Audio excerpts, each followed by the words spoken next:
Hey there, everybody. Welcome to Paris, and welcome to episode number 40 of my series of live video tours through Paris, guided tours through Paris. If you don't know me already, as I wait for some of you to join me live, hello there on the replay. And I'm a full-time tour guide and blogger and photographer here in Paris, and I come to you every week with live vicarious walks through Paris in real time.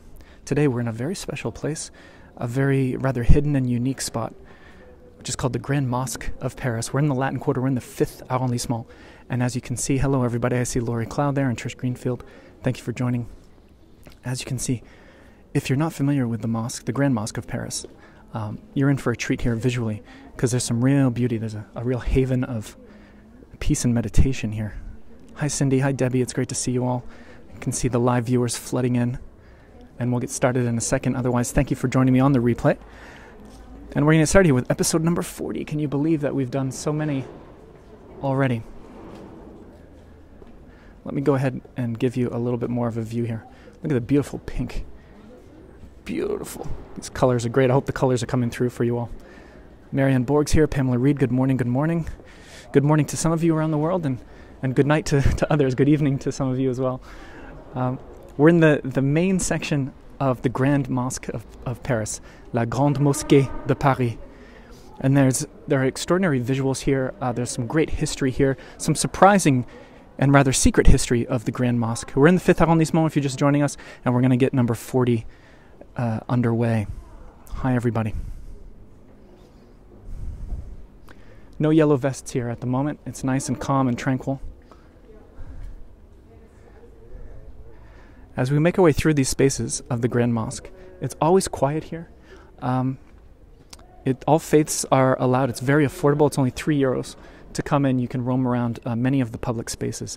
And I particularly love to come here in the winter. It's the middle of January at the moment, and it's pretty hard to enjoy the greenage of the parks in Paris. But you can come here on a blustery, cold winter day, and you can feel as if you're in a very floral paradise setting. You can see Ken Romero in the house.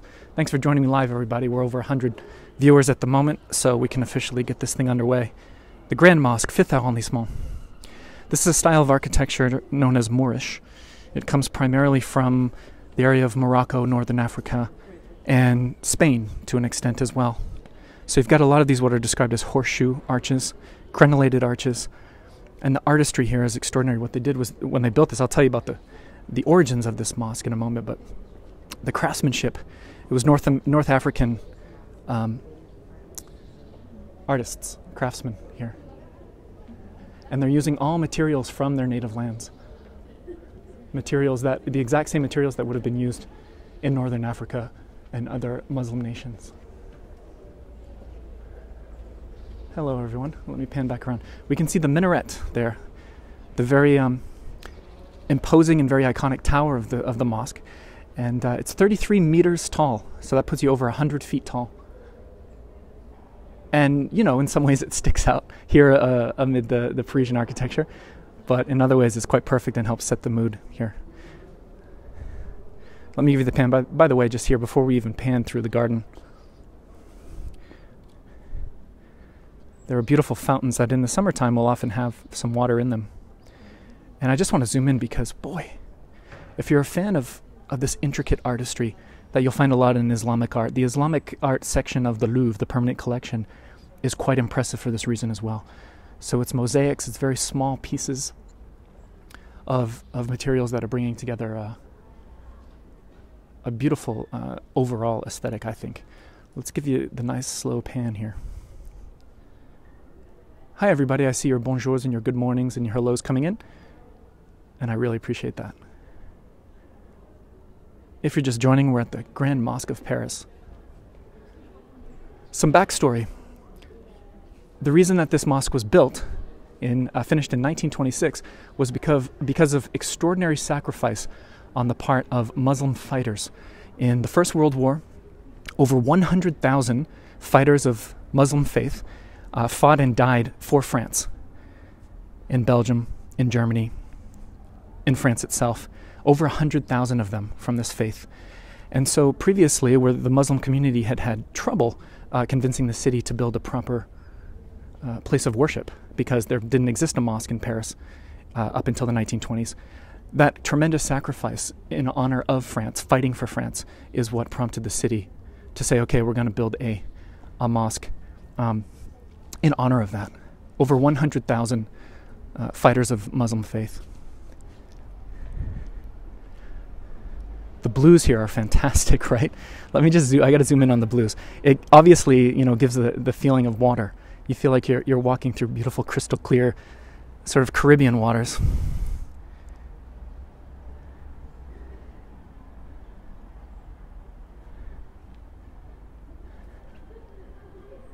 And let's see what else there is. So, 1926, this is inaugurated and completed. But World War I's not the only great war to affect this area as we make our way into the courtyard. World War II, you probably know, if you followed the series at all. Nazi occupation rolls through in 1940. Here, this was a great address, almost a headquarters of French resistance activity. There was the leader of the mosque in the 40s. His name was Bengarit, if I'm pronouncing that correctly. And Bengarit is famous for on the outside, he was friendly with the Germans. He was putting on a front. He was pretending that he was buddy-buddy with them. But behind closed doors here at the mosque, he was actively trying to save Jews, European Jews, hundreds and hundreds and hundreds of them. And so he would house them here secretly. He would give them lodging. He would give them food. They would hide out under the catacomb tunnels beneath the mosque here. The 5th Arrondissement, where we are, the Latin Quarter, has plenty of those old stone quarry tunnels 60, 65 feet beneath the city here. And so he allowed the Jews to hide out there and give them secret passage. And what Bengarit also did was he would literally make up fake documents, fake Muslim birth certificates to help the Jews evade the Nazis.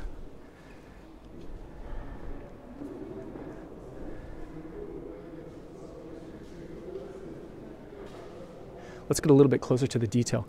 What I'm panning across there, and I won't film it for long, is the grand prayer room, where they come in 5 times a day, I believe, if I'm not mistaken. I'm not an expert on this religion, but many people from all around will come there to pray.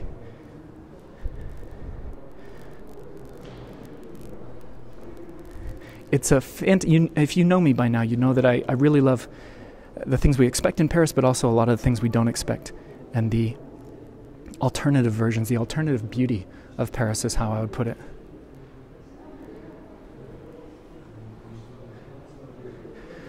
So yeah, to get back to the Nazi occupation, those tunnels underneath where I am, where we're standing now, and the Jews are hiding out.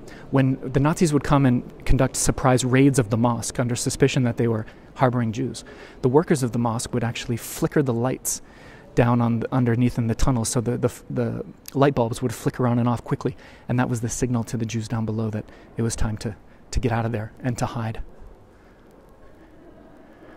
The leaders here even went so far as to protect a popular singer in this area in Paris. He was a huge celebrity. His name was Halali, and Halali was being harassed by the Germans.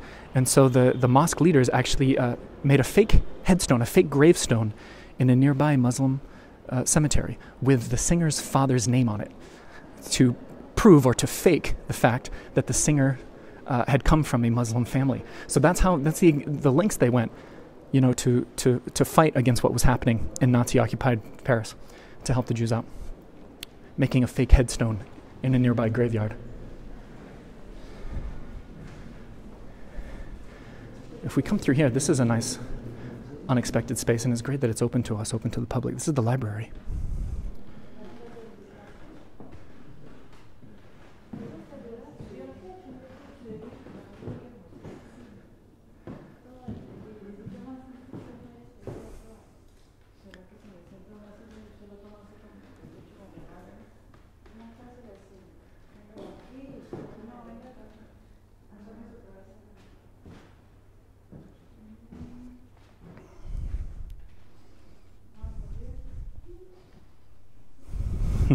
Amy Harden is telling me to look up. Don't worry, Amy, we're getting there. Hi, everybody. That's me. Check the hair real quick. Okay, we're good. Yes, Amy says look up, and that's what we're going to do.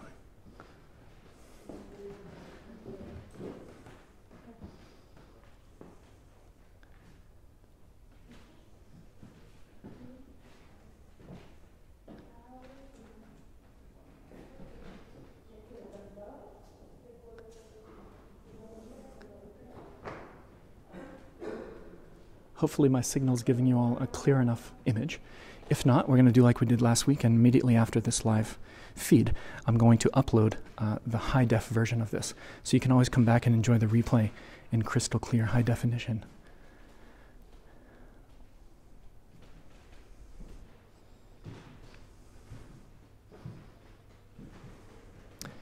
And that's the library. One last look here before we leave.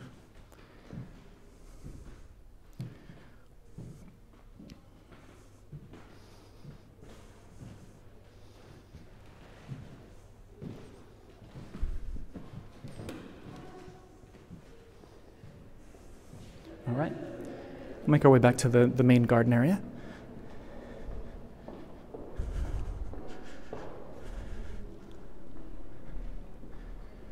It's a dark gray day today in January in Paris, but a place like this always feels a little brighter with those beautiful colors. This section here is off to the side, and let me give you a look at that.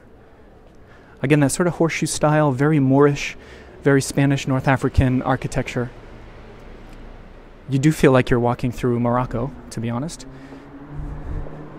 Right here, there's a plaque. Let me pan over to this. This actually honors the Muslim fighters of the Second World War. So again, this whole complex, as I mentioned before, was built in honor of World War I fighters who died for France. And here, this is in honor of the same thing happening in the Second World War. We're right in the middle of the Latin Quarter, or the fifth arrondissement at least. We're not far from the Jardin des Plantes.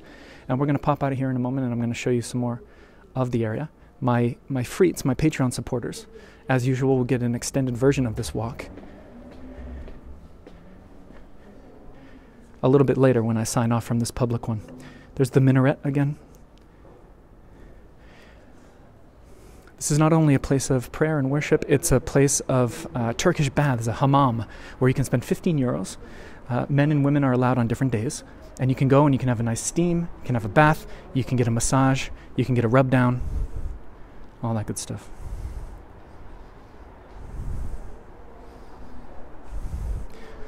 Has a tropical vibe in a way, doesn't it? All right, let me show you if there are any other open spaces here at the Grand Mosque of Paris. And then we'll move on to explore. This is a courtyard of sorts. Quite a bit of eye candy.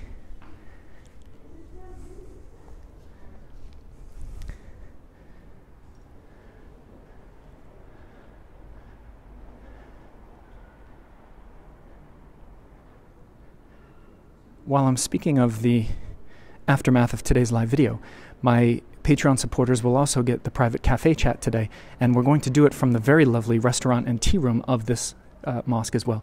That's a very popular spot for folks from all around, and hopefully you will enjoy, if you're a supporter, if you're a freet, you'll enjoy that private chat. We've got one of our fellow freets coming as a guest. It's Anna Tinsman today. She's in town. I don't know if you caught it. I don't want you to miss that. Cute little fixture.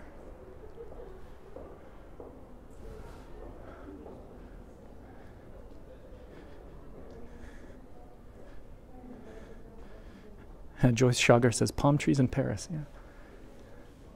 You never know what you're going to find if you explore long enough. Let me try to give you a nice, we like to meditate on these compositions.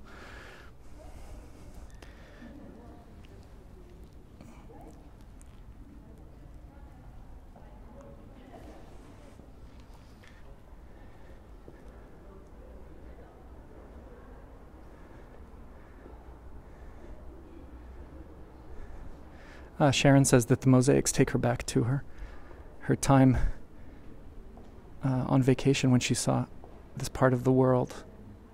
Look at that. Love it. Love the green and the pink and the blue. Here's a room that acts as sort of an event hall. And it's a beauty. Particularly the ceilings. Hopefully the light fixtures in the ceilings will come through for you here.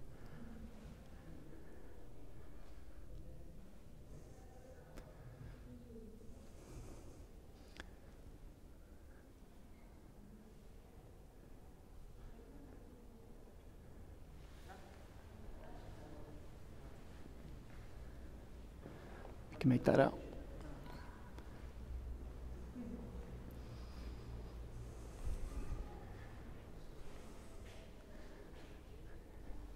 Again, I'll be uploading the high-def version of this video after this live broadcast. So if there's anything that's not clear enough, or you want to see it in more detail, go ahead and come back and watch that replay. Look at this. Wow.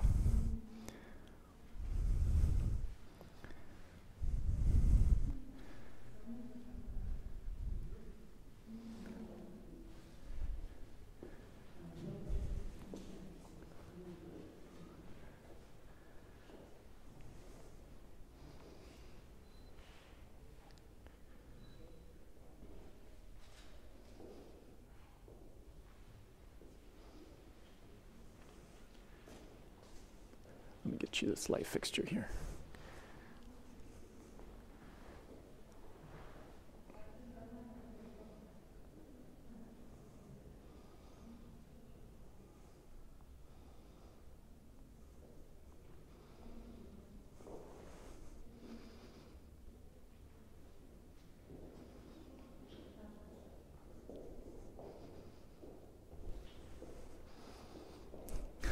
Amy Betton says, plenty of ideas for her quilting friends. Got that right.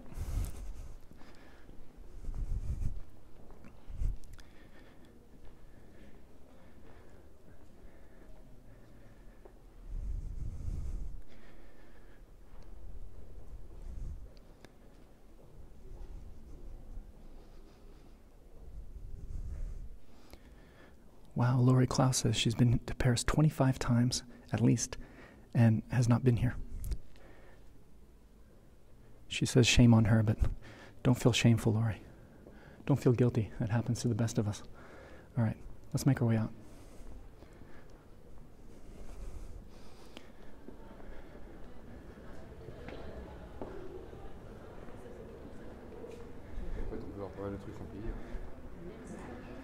One more look at the garden. I can't get enough of it.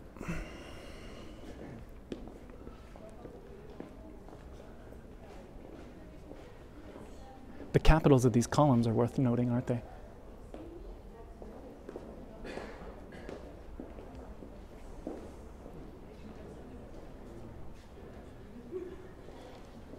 Okay, folks. There's more of the 5th Arrondissement to explore. Another courtyard similar to the one that we saw moments ago.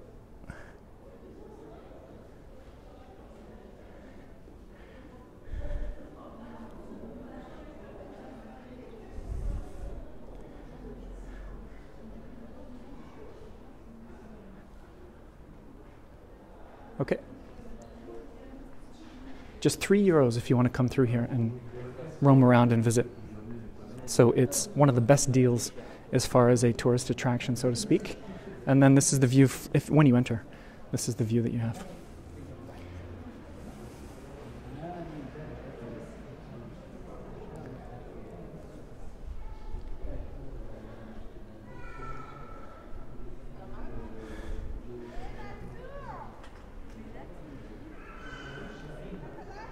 These beautiful doors.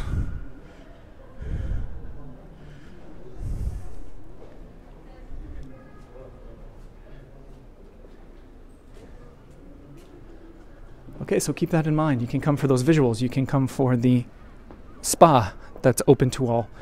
Only €15 to enter. You can come to, or the baths, I should say, /spa. You can come to the restaurant. You can come to the tea room, which I'll be doing with Anna Tinsman, my guest, on our Café Chat. As we exit, and I'll show you the exterior, there's a little park.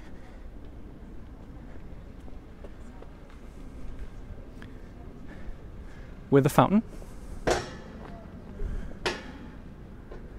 Fountain there, and then I'll give you the full view.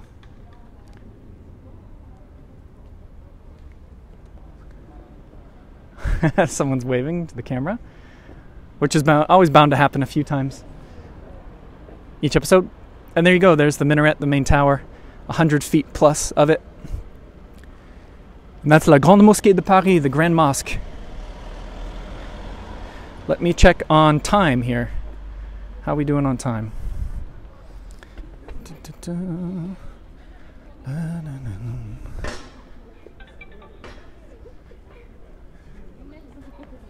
20 minutes. Perfect, perfect, perfect.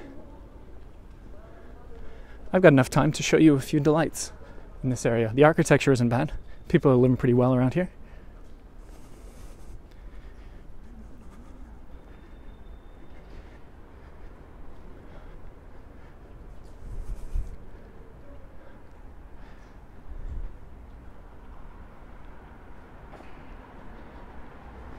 So if you're joining for the first time, welcome. This is episode number 40, so you've got quite a backlog that you can go and check out here on my Facebook page. You'll find a link to that in the description.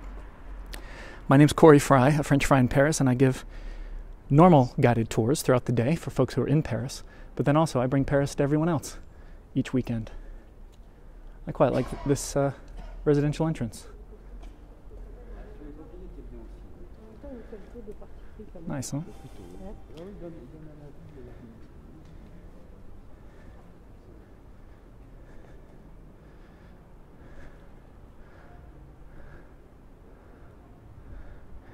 We always appreciate a little extra bit of expression, don't we?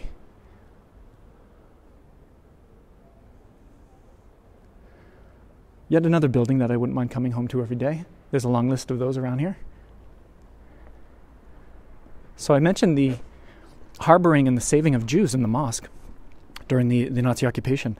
And there was a woman living right around the corner here who was extraordinarily involved. She was a French historian who got deep into the mechanisms of the Nazis and what they were doing with stealing artwork. I don't know if any of you read the book Monuments Men, or perhaps at least saw the George Clooney movie, which isn't exactly historically accurate, but it'll give you an idea, the movie, of what happened.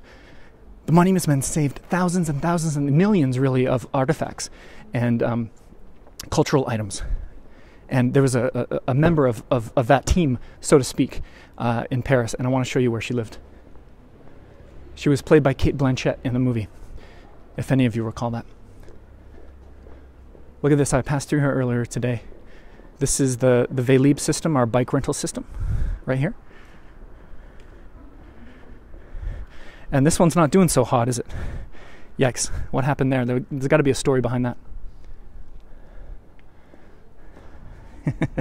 I know it's a random detail, but it struck me as quite... You know, I cycle around town quite a bit, and I hope no one was on this bike when that happened. Just put it that way. Starting to sprinkle a little bit.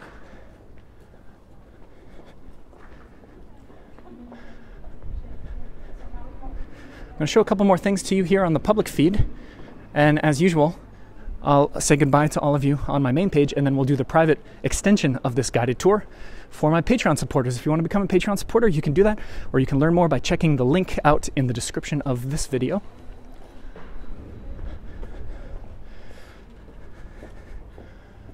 Cute little shop here, look at that. What a beautiful storefront that is. What are they selling, you may ask? They're selling prints and posters. I'll give you a glimpse of that.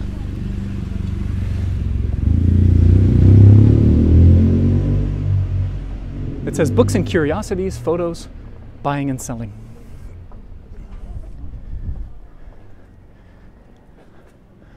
And even in the winter months, look at that beautiful greenage. I think I've got a few raindrops on my lens. And then look at this too. This is interesting. A residence that's got some trash in the courtyard, because I was wondering why. I wonder why it was rather unkempt. It looks like one of those old hotel particulier, or one of those old manor residences, and the answer's up here. It tells us that they have a permit, construction permit, to turn this into a touristic hotel, is what that says up there. So if you're in this area, near the Mosque, near the Jardin des Plantes, in the 5th Arrondissement, maybe in a year or two, you'll be able to enjoy a hotel room right here.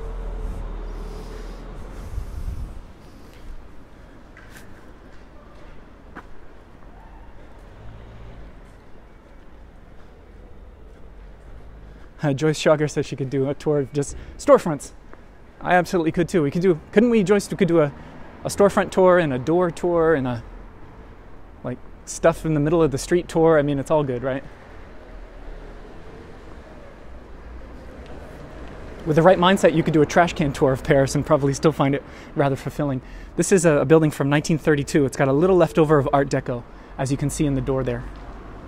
But we're here for the plaque, and I gave her a little bit of a prelude. What that says up there is there was a lady called, I don't know if you can make it out, her name was Rose Valand. Rose Valand, long story short, French historian during the occupation. She was hired by the Nazis to be the curator of the little museum in the Tuileries Garden called the Jeu de Paume. It's across from the Orangerie, where the Monet water lilies are. And that Jeu de Paume museum is what the Nazis used as a sort of a sorting depot and storage for all the stolen artwork. They were extensive looters. And she was hired as a French lady here working in the museum system to keep track of that and to help the Germans sort it out and to send the stolen art to the German generals and to Hitler himself. What the Germans did not know is that she was secretly a member of the resistance. In other words, she understood German even though she didn't tell them. And Rose Valand secretly eavesdropped and found out their plans and secretly documented everything that was happening with that stolen artwork.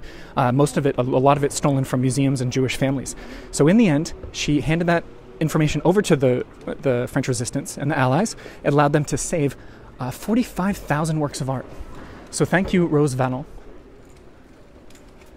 She is still today one of the most decorated women in military history in France. Even the Germans gave her medals because after all of that, she went into Germany, and Rose Valand helped open up some German museums and restore some German museums. So she was lovely, and she lived in this area. This is a cute place called Le Jardin des Pâtes. I don't want to film this kid here, but that's a play on words because we're next to the Jardin des Plantes.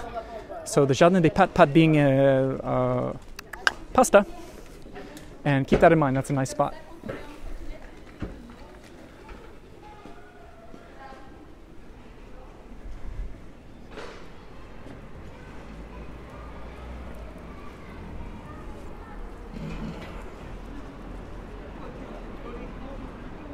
Let me show you, we're going to finish up with a fountain on the side of the large park here, the Jardin des Plantes.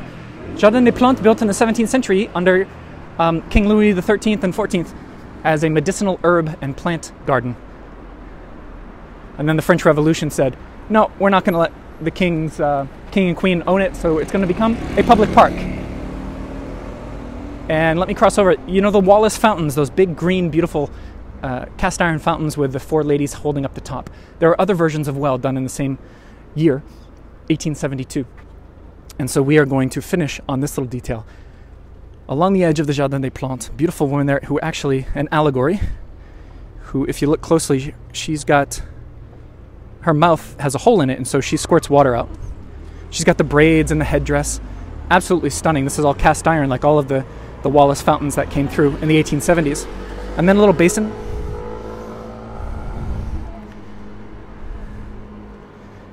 And then what was common with Wallace fountains, the rather sort of mythological, fantastical sea creatures, if you can make that out. And then, look at this, I find this pretty remarkable, where the water has eroded over the years and years and years. Can you see that? Let me give you that's a groove right through the stone, and then over here there's a really prominent one too. That's pretty interesting. Wallace Fountain, 1872. And if you can make it out here, if you've spied it on the left of your screen, there's another monumental fountain here on the corner that I'm going to save for our private walk, our extension of this tour for my Patreon people. So, here we go. And look green, and I'm going to say goodbye, as I always do. I'll try to extend this away from you a little bit. Thanks everybody for joining me. This is episode number 40. Can you believe we've done so many? I hope you enjoyed the Grand Mosque of Paris and a little bit of the 5th Arrondissement. And if you are a Patreon member, then you are going to join me right away in about 5 minutes time. I'm going to go to our Café Chat group, our private Facebook group, and we'll start the extension of the tour in a Café Chat with Anna Tinsman. I've got a surprise for Anna Tinsman, something fun that I think she's going to enjoy, and I think you're all going to enjoy it too. So a little secret there. And then lastly, I just want to thank you. There's a book club coming up very soon today. You can go to our sharing page and contact Christina Consolet if you're one of our Patreon supporters as well. There's going to be a discussion of great book, My Life in France by Julia Child. So that's going to be a good discussion. And then that's about it, folks. I want to wish you all a lovely day and have a great weekend, and I'll catch you on the next video. Bye from Paris. Take care.